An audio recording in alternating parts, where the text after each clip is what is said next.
आता डिलिव्हरी झाली, बाळ झालं.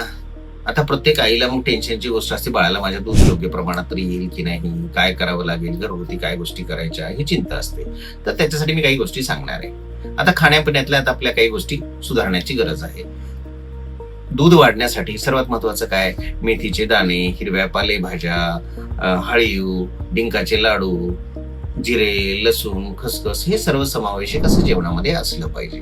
आणि त्याच्यासोबत एक शतावरीची जी पावडर आहे जी आयुर्वेदिक, ती खूप गुणकारी असते. त्याच्याने काय होतं की शरीरामधलं प्रोलॅक्टिन हे वाढवतं आणि त्याच्यामध्ये दूध हे वाढतं शरीरात. आणि वाढलेलं दूध बाळाला मिळण्यासाठी आई आणि बाळाचा बॉन्डिंग म्हणजे स्किन टू स्किन कॉन्टॅक्ट हा पण वाढवला पाहिजे. सारखं सारखं बाळाला पाजण्यासाठी अंगावर घेतलं पाहिजे. त्याच्याने काय होतं की आईच्या शरीरामध्ये ऑक्सिटोसिन तयार होतं आणि ते बाळाला प्रेशरने मिळतं, म्हणजे बाळाचं पोट भरतं. त्यामुळे एवढं सिंपल जरी गोष्ट केली तरी फार गरजेची आहे. आणि सर्वांनी एक आईसोबत एक सपोर्टिव्ह पॉझिटिव्ह सपोर्टिव्ह ॲटिट्यूड ठेवलं पाहिजे.